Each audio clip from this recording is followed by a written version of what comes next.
မလေးရှားကိုခြေပြတ်ကူးပြန်နိုင်ယူပြီးရလက်ကောင်းနေစေဖြစ်တဲ့မြန်မာမျိုးသမီးတင်စီကဲအုပ်စုဒုတိယပွဲစဉ်ဖြင့်ယနေ့ညနေမှာရှင်ပြိုင်ခဲ့တဲ့မလေးရှားနဲ့မြန်မာအသင်းတို့ရဲ့ပွဲစဉ်ကတော့ထင်ထားသလိုပဲပြက်ပြက်သားသားပဲ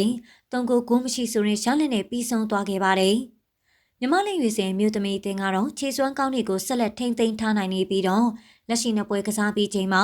နှစ်ပွဲနိုင်6မှတ်အပြည့်နဲ့အုပ်စုအဆင့်1မှာရပ်တည်နေပါတယ်။ဒီပွဲအကြောင်းပြောရမယ်ဆိုရင်ဒီပွဲကဒီထက်ပိုပြီးဂိုးပြတ်တဲ့ပွဲလူတော်ပြောရမှာပါ။တပွဲလုံးကိုမြန်မာအသင်းကထိန်းချုပ်ကစားပြီးမလေးရှားအသင်းကတော့တော်တော်ကိုဆိုးရွားတဲ့ကစားပုံနဲ့ပွဲကောင်းတစ်ပွဲတောင်မဖြစ်ခဲ့ပါဘူး။မြန်မာအသင်းဘက်ကကန်ခွင့်နေချိန်များကြီးခွင့်ပြုပေးခဲ့ရပြီးဂိုးသမားလက်စွမ်းပြမှုတွေနဲ့ကန်သွင်းမှုမတိကြတာတွေကြောင့်၃ဂိုးပဲရခဲ့တာပါ။ကိုရီကိုရောစန်တော်တော်မိထက်လူနဲ့ဝင်းသိန်းကြီးတို့ကသွင်းယူပေးနိုင်ခဲ့ကြပြီးခြေစွမ်းကောင်းတွေကိုတော့ပြသပေးနိုင်ခဲ့ကြပါတယ်။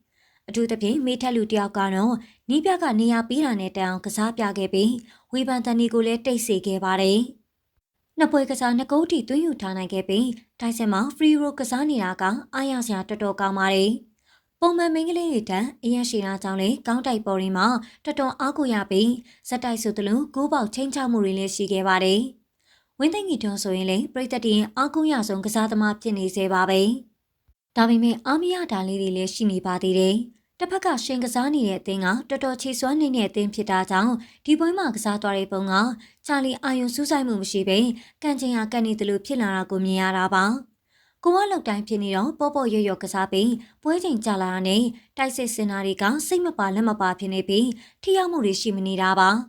ကစားကွက်အကြောင်းကိုပြောရမယ်ဆိုရင်တော့မိထက်လူပါလာတာနဲ့သက်ဆိုင်ပြီးအချင်းကလူဘောလုံးကိုမြေကြီးပေါ်ကနေပဲမဟုတ်ပဲဖြတ်တင်ဘောတွေလည်းအများကြီးတွေ့လာရပါတယ်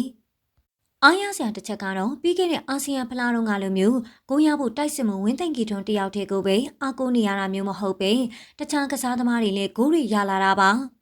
မိထက်လူဆိုရင်လည်းအခုလိုချိန်နေဆိုအားလုံးမျှော်လင့်နေကြသလိုအားကိုးရမယ့်ကစားသမားတူဖြစ်လာနေပါပြီနောက်ပွဲမှာလည်းပွဲထွက်ပါဝင်လာအောင်မှာပါသဘောမကျတဲ့တခုကတော့အပေါ်ကပြောခဲ့သလိုပါပဲရော့တီရော်ရဲ့ကစားတာပါ